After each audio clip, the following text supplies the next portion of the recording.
शुरुआत ए हफ्ता के सबसे विवादित खबर के साथ है। बिहार के मुख्यमंत्री नीतीश कुमार आयुष डॉक्टर नुसरत परवीन के सर्टिफिकेट देत घरी उनकर हिजाब खींच दिलन। ए तस्वीर के लेके पूरा देश में विवाद भइल, विदेश तक भी मामला पहुंचल। बाकी अब एह मामला पर विराम लाग गइल बा।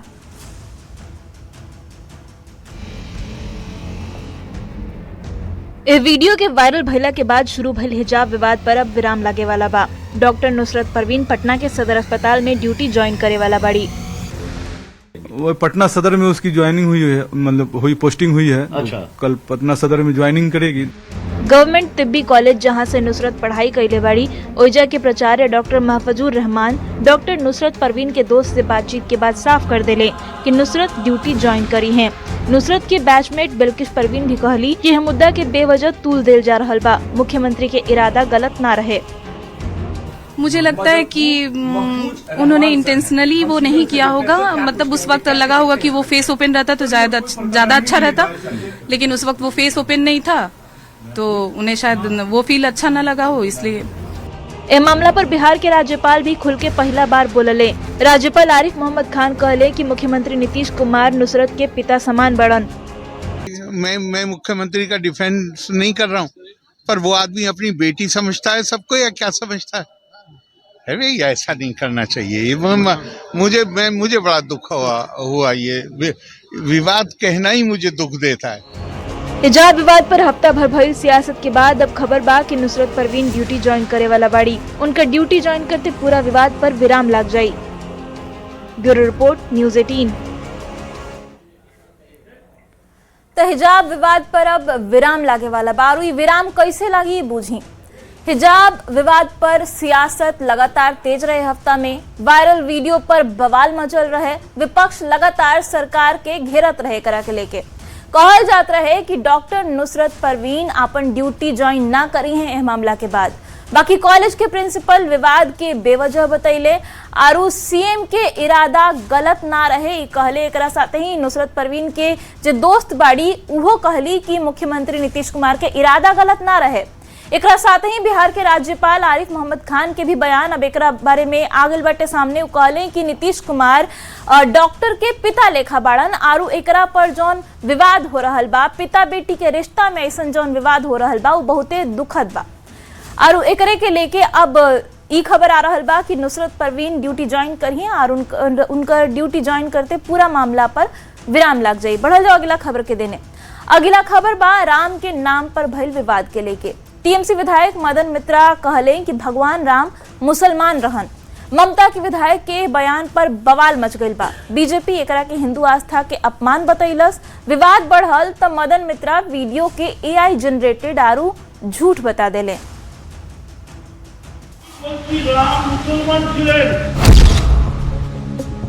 राम खातिर टीएमसी विधायक मदन मित्रा के नया ज्ञान पर बवाल खड़ा हो गइल बा। विरोधी मदन मित्रा के बयान के हिंदू आस्था के अपमान बतौले बाड़न। पहले रउआ ममता के विधायक के बयान सुन ली। सोशल मीडिया पर वायरल भइल वीडियो में टीएमसी विधायक मदन मित्रा के ई कहत सुनल गइल कि भगवान राम एगो मुस्लिम रहन। तो हमी बोलছি राम मुसलमान ছিলেন, हिंदू ছিলেন ना। तो हमी बोलছি राम मुसलमान ছিলেন। मदन मित्रा के ई बयान आवते बवाल शुरू हो गइल। बीजेपी तो भड़कल, साधु संत के पारा भी सातवां आसमान पर पहुंच गई। इतना सोच ठीक नहीं है। वो हिंदुओं के आस्था पर चोट पहुंचाने वाला बयानबाजी दे रहे हैं। वो कह रहे हैं कि राम जी हिंदू नहीं थे, मुसलमान थे। ऐसे लोग सनातन का अपमान करते हैं, राम का अपमान करते हैं और हिंदुओं के आस्था का अपमान करते हैं। ऐसे लोग हिंदुस्तान में रहेंगे तो हिंदुस्तान का अपमान होगा। टीएमसी विधायक मदन मित्रा के बंगाल में दिल बयान पर बिहार तक सियासी घमासान मच गई। बीजेपी जेडीयू के नेता एकरा के तुष्टिकरण और हिंदू आस्था पर हमला बता रहल बड़न। तो टीएमसी को सार्वजनिक रूप से इसे स्पष्ट करे और मदन मित्रा माफी मांगे। तो कांग्रेस मदन मित्रा के बयान के समर्थन कर दिलस। वो इनकार कर रहे हैं, वो तो कह रहे हैं कि एआई जनरेटेड वीडियो है, लेकिन उन्होंने ऐसा कहा भी होता तो मैं इसका समर्थन करता। राम के मुस्लिम बतावे वाला बयान पर हल्ला मचल तो मदन मित्रा के सफाई आयल। वो कहले कि वीडियो एआई जनरेटेड आरू झूठ बा। कहे कि ऊ खाली अतने पूछले रहन कि का राम भीरी कौनो टाइटल बा। मतलब मदन मित्रा खाली ई मान रहल बाड़न कि राम के टाइटल के बारे में वो बोलले रहन, जबकि वीडियो कुछ आरू कह रहल बा। यही से बीजेपी टीएमसी के घेर रहल बा। न्यूज 18 खातिर पटना से रजनीश कुमार के साथ है ब्यूरो रिपोर्ट। चलिए अब खबर के बूझी। भगवान राम पर ममता के विधायक के ओछा बयान सामने आई। ममता के विधायक कहले कि राम मुस्लिम हवे, उनकर विधायक के राम मुस्लिम लागेले। टीएमसी विधायक भगवान राम के मुस्लिम बतैले। मदन मित्रा भगवान राम के सरनेम पूछले, उनका टाइटल पूछले। भगवान राम के मुस्लिम बतैला पर बीजेपी भड़क गई। बीजेपी के आरोप का बा इहो बुझ ली। तो बीजेपी कह रहल बिया कि हिंदू आस्था के जानबूझ के अपमान कइल जा रहल बा, जौन बयान देल गइल बा टीएमसी विधायक के देने से। अब सवाल से खबर के बूझी। ममता के एमएलए भगवान राम के अपमान आखिर काहे कइले, ई सवाल बीजेपी पूछ रहल बिया। का मुस्लिम वोट बैंक खातिर भगवान राम के अपमान करे के कोशिश भइल? का कौनो आरू धर्म पर ऐसन टिप्पणी कइल जा सकता? राम के मुसलमान बता के बीजेपी के कैसन विरोध आखिर टीएमसी के विधायक कर रहल बड़े? अब सवाल बा कि विवाद बढ़ल तो का भइल? तो देखिए कि विवाद बढ़ल तो मदन मित्रा के बयान पर सफाई आई। वीडियो के मदन मित्रा एआई जनरेटेड बता देले। और अब देखिए कि ममता बनर्जी के विधायक के ई पहला बार ऐसा कोनो बयान नहीं खे जौना पर बवाल भइल बटे। इससे पहला हूँ टीएमसी के जौन आरू एगो नेता बाड़न हुमायूं कबीर उ बाबरी नाम से मस्जिद के नींव रखले रहन। और अब मदन मित्रा राम के मुसलमान बता रहल बाड़न, जेकरा के लेके विवाद हो रहल बा। बीजेपी आरोप लगा रहल बिया कि टीएमसी के नेता बार बार हिंदू आस्था के अपमान करे के कोशिश करेले वोट बैंक खातिर। बढ़ा जाओ अगला खबर के देने। लोकसभा में वीबी जी रामजी बिल पास हो गई बा। बिल पर विपक्ष के लोकसभा में हंगामा भी देखे के मिलल। मंत्री शिवराज सिंह चौहान जब संसद में जवाब देत रहन तब उनका पर बिल के कॉपी फेंकल गई। विपक्ष के महात्मा गांधी के नाम मनरेगा से हटावला पर विरोध देखे के मिलल। तो बीजेपी कहलस कि उहो महात्मा गांधी के सम्मान करेले। रिपोर्ट देखी।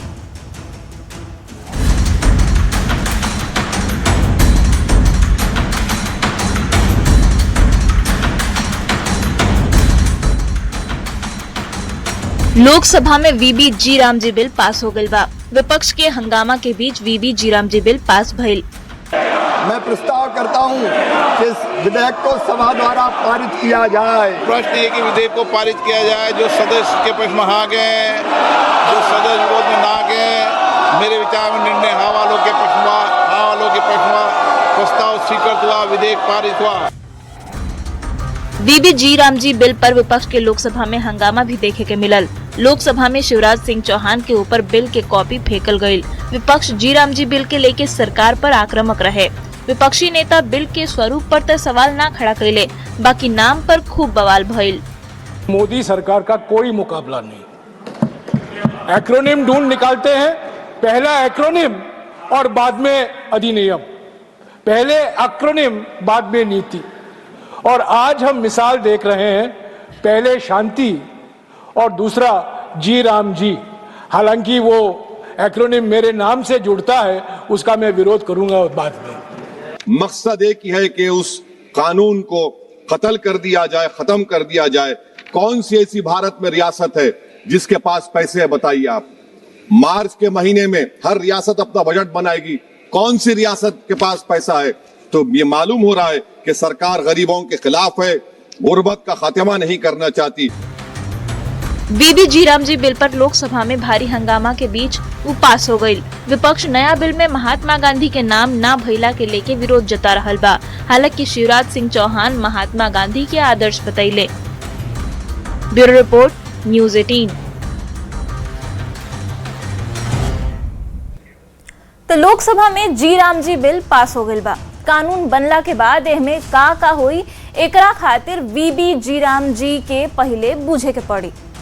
तो पहल का बात एकरा में ही बाटे कि 100 दिन के जगह अब 125 दिन रोजगार मिली।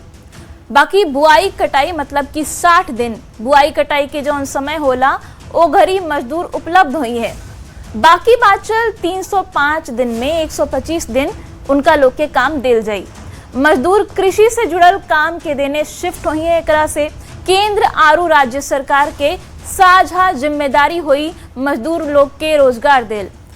काम ना मिलला पर बेरोजगारी भत्ता मिली, इहो ए बिल में प्रावधान बाटे। आधार आरू बायोमेट्रिक सत्यापन से मजदूरी के चोरी खत्म करे के भी नियम बनावल गइल बा। अभी बुझी कि मनरेगा जौन पहले रहे उ कानून से ई जी राम जी बिल जौन बाटे उ कितना अलग बा। मनरेगा में 100 दिन के रोजगार पहले मिलत रहे, अब बीबी जी राम जी में 125 दिन के रोजगार देवे के बाद कहल गइल बा। मनरेगा में मजदूरी के भुगतान 15 दिन में होत रहे। नया बिल में हर हफ्ता में भुगतान हुई, मतलब कि ड्यूरेशन आधा कर दिल गइल बा। मनरेगा में 100% खर्चा केंद्र सरकार उठावत रहे, बाकी अब जो नया कानून बनल बा ओकरा में 10 से 40% के बीच खर्चा राज्य सरकार के उठावे के हुई। मनरेगा में बुआई कटाई के समय रोजगार मिलत रहे मजदूर लोग के, बाकी जो नया कानून बनल बा ओकरा में बुआई कटाई के समय रोजगार ना मिली। और काहे ना मिली इहो बुझे वाला बात बा। रोजगार ऐसे ना मिली ताकि खेत में जौन काम करे खातिर मजदूर के कमी हो जाला ए सीजन में, ओकरा के भरपाई करे खातिर ये नियम बनावल गइल बा। बढ़ जाओ अगला खबर के देने। बिहार में शराबबंदी बा, बाकी नशा के कवनो तरह के सामान के बिक्री पर बिहार में रोक लागल बा। बाकी बिहार में नशा नहीं होत, ई सवाल अगर हम लोगों से पूछम तो राउर का जवाब हुई। सरकार लाख दावा कर लेवे कि बिहार में शराबबंदी बा, नशाबंदी बा, बाकी हकीकत यह बा कि शराबबंदी वाला बिहार में नशा के काला कारोबार लगातार फल फूल रहल बा। और नशा भी खाली शराब के ना, जानलेवा ड्रग्स के। पटना में एगो अइसन के गिरोह के भंडाफोड़ भइल जो छोट स्कूली बच्चन के आपन शिकार बनावत रहे।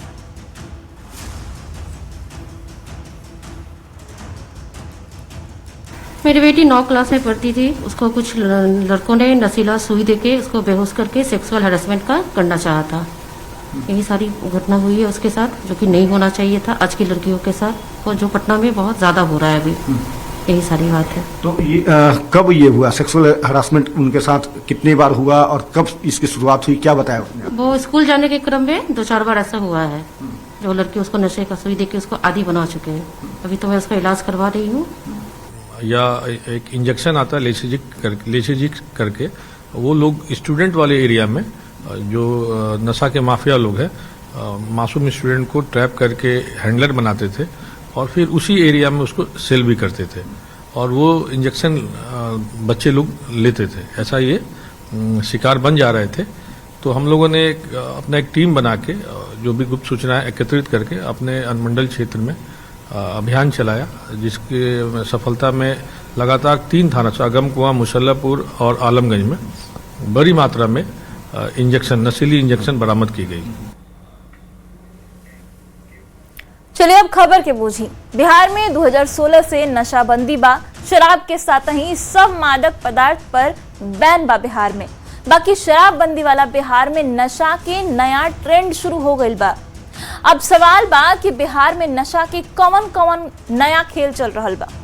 तो बता दी कि नशीला इंजेक्शन के नया ट्रेंड बिहार में देखे के मिल रहल बा, और ई ट्रेंड में शिकार हो रहल बड़े युवा। जो नशा के गैंग बा वो युवा के टारगेट कर रहल बा। अब इहो जान ली कि कहाँ कहाँ इ नेटवर्क नशा वाला फैल रहल बा। तो बता दी कि कोचिंग वाला इलाका जहाँ जहाँ होखेला, स्कूल कॉलेज के इलाका जहाँ होखेला, ओइजा नशा के ट्रेंड लगातार फैल रहल बा। नशीला इंजेक्शन के खतरनाक खेल जौन बाटे ओकरा के बूझी। 50 से 60 रुपया में कोचिंग के बहरी नशीला सुई मिलेला। कम दाम पर स्टूडेंट्स के इंजेक्शन देके उनका लोग के लत लगा दिल जाला। जब छात्र एह में फंस जाले तो उनकर शोषण शुरू हो जाला। शोषण शारीरिक होखेला, आर्थिक होखेला और मानसिक होखेला। तस्कर बच्चा सबके ट्रैप में लेके कारोबार के आरू बढ़ावेलन सा, आरू फैलावेलन सा। नशीला इंजेक्शन के खतरनाक खेल के खुलासा कैसे भइली हो जान ली। तो बता दी कि पुलिस कंकड़बाग इलाका में छापेमारी कैले रहे। महिला सहित 3 गो तस्कर इस छापेमारी में धरा गए। तस्कर के भीरी से 152 गो नशीला सुई बरामद भइल। अब सवाल से खबर के बूझी। सवाल ही बा कि का खबर चली तब वही पुलिस कार्रवाई करी, काहे कि ऐसे नशा के कारोबार लगातार फलत फुलत रहेला। नशा के नेटवर्क के पहला ही पुलिस आखिर काहे ना तुरला, सवाल इहो बा। राजधानी में कैसे इतना पैर पसार लेलस नशा के खेल, सबसे बड़का सवाल बाटे। और एकरा पर सोचे के जरूरत बाटे, काहे कि बहुते चिंताजनक खबर बा। बढ़ल जाओ अगला खबर के देने। बिहार में भूमिहार जाति के भूमिहार लिखल जाओ कि भूमिहार ब्राह्मण, एकरा पर विवाद चल रहा बा। हाल के जातीय जनगणना में भूमिहार शब्द लिखला के बाद समाज के एगो बड़ तबका नाराज बतावल जाता। राज्य सरकार गेंद अब सवर्ण आयोग के पाला में डाल देले बा। बाकी आयोग के कहना बा कि ऐसन नीतिगत फैसला नियम के मुताबिक ही तय होखेला। आखिर का बा पूरा विवाद, रिपोर्ट से बुझी। बिहार के सरकारी दस्तावेज में भूमिहार ब्राह्मण जाति पर सवर्ण आयोग में अभी तक फैसला नहीं हो पावल कि भूमिहार लिखल जाओ कि ब्राह्मण।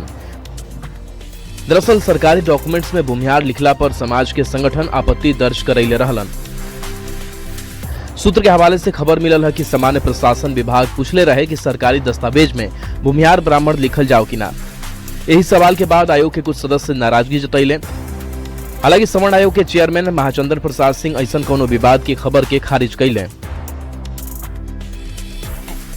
तो हर समाज में इस तरह की परिस्थितियां रहती है। वो दस्तावेज कहता है उसी पर हम लोग विचार करने वाले हैं। जो जनसंख्या का निर्धारण हुआ है उसमें स्पष्ट लिखा हुआ है हर बात, और उस पर चर्चा हम लोग करेंगे। सूत्र के हवाले से जानकारी मिलल बा कि सामान्य प्रशासन विभाग 10 अक्टूबर 2025 के सवर्ण आयोग के एगो चिट्ठी लिखलस। एहमे आयोग से ई मार्गदर्शन मांगल गई कि सरकारी कागजात में भूमिहार के जगह भूमिहार ब्राह्मण के प्रयोग कैल जाओ कि ना। एकरा के लेके 21 नवंबर और 8 दिसंबर के दूगो बैठक भइल, बाकी नतीजा कुछ ना भइल।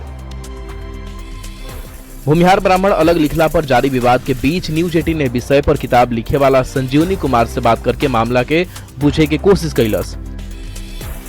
तो सेंसस में भूमिहार ब्राह्मण शब्द का इस्तेमाल किया गया 81 वाले सेंसस में, लेकिन उसको वैश्य कैटेगरी में डाला गया, भूमिहार की कैटेगरी में नहीं डाला गया। तो उस समय 1881 में ये आता है और 89 में अखिल भारतीय भूमिहार महासभा का गठन किया जाता है। और वो लोग पूरा एक मूवमेंट चलाते हैं कि नहीं, हम लोग भूमिहार ब्राह्मण नहीं, हम लोग सिर्फ ब्राह्मण हैं। क्योंकि और उसका अपोज किया गया जो भद्रलोक ब्राह्मण है बंगाल वाले, तो उन लोगों ने उसका विरोध किया कि ये तो हमारे बराबर हो जाएंगे। और उनका लॉजिक ये था कि तुम भूमिहार जो हो वो तो तुमने हल पकड़ लिया है, और हल पकड़ने के बाद तुम अशुद्ध हो गए। सवर्ण आयोग के अध्यक्ष महाचंद्र सिंह के कहना बा कि भूमिहार ब्राह्मण पर ऐसा कोनो विवाद सवर्ण आयोग में नहीं है। बाकी खबर लगातार तूल पकड़त रहल बा। न्यूज 18 खातिर पटना से आनंद अमृतराज के साथ है ब्यूरो रिपोर्ट। चलिए अब खबर के बूझल जाओ। सबसे पहले बूझी कि का बाई भूमिहार ब्राह्मण विवाद। बिहार के सरकारी दस्तावेज में खाली भूमिहार लिखल जाओ और का लिखल जाओ एकरा के लेके विवाद हो रहल बा। खाली अब ही भूमिहार लिखल जा रहल बा। भूमिहार ब्राह्मण के जगह भूमिहार लिखला पर विवाद शुरू भइल। जातीय जनगणना के रिपोर्ट में गलत प्रकाशन के दावा कल जाता। भूमिहार चाहे भूमिहार ब्राह्मण लिखला पर फैसला अब ही अटकल बा। कब से बा भूमिहार ब्राह्मण के विवाद हो जान ली। बता दी कि 1881 में देश के पहला कास्ट सेंसस में भूमिहार ब्राह्मण लिखल गई रहे। तब ब्राह्मण भूमिहार के वैश्य कैटेगरी में रखल गई रहे। 1989 में अखिल भारतीय भूमिहार महासभा के गठन भइल। भूमिहार के वैश्य कैटेगरी में रखला के विरोध कइल गई। भूमिहार महासभा के दलील रहे कि वो खाली ब्राह्मण हवे, भूमिहार ब्राह्मण ना हवे। बंगाल के भद्रलोक ब्राह्मण तब एकर विरोध कैले। बंगाली ब्राह्मण के तर्क का रही हो जान ली। तो उ लोग के तर्क रहे कि भूमिहारन के हल पकड़ला के लेके उ लोग अब ब्राह्मण नहीं रह गए। तर्क रहे कि भूमि से जुड़ल हल चलावे पर भूमिहार अशुद्ध हो गए और ब्राह्मण ना रहले। भूमिहार ब्राह्मण लिखे के समर्थक का कहले इहो जान ली और विरोधी का कहले इहो बता देता नहीं। तो समर्थक कहले कि 1931 के जनगणना में भूमिहार जाति के लोग के भूमिहार ब्राह्मण लिखल गए रहे। भूमिहार के पेशा पुरोहित ना होके खेती बाड़ी हो। पुराना जमीन दस्तावेज में भी भूमिहार ब्राह्मण शब्द ही अंकित बाटे। जमीन खेती बाड़ी से जुड़ल भइला पर ब्राह्मण उ ना रहले, ई विरोध करे वाला लोग के तर्क बाटे। और एकरे पर अब मामला अटकल बा कि भूमिहार लिखल जाओ कि भूमिहार ब्राह्मण लिखल जाओ। बढ़ल जाओ गिला खबर के देने। बीजेपी में अब नया युग के शुरुआत हो चुकल बा। नितिन नवीन बीजेपी के नया राष्ट्रीय कार्यकारी अध्यक्ष बन गई बड़न आरू पदभार ग्रहण कैला के बाद अपन पहला दौरा पर निकल गई बड़न। नितिन नवीन आज से 2 दिन के पुडुचेरी दौरा पर रही हैं। शक्ति केंद्र आरू प्रोफेशनल्स के संबोधित करी हैं। पुडुचेरी के सीएम आरू ओजा के गवर्नर से मुलाकात करी है आरू पार्टी के बूथ लेवल एजेंट के साथे भी बातचीत करी है। वो लोग से फीडबैक ली है। बता दी कि पहला बार है जब बिहार के कौनो नेता के बीजेपी इतना बड़ जिम्मेदारी सौंपले बिया।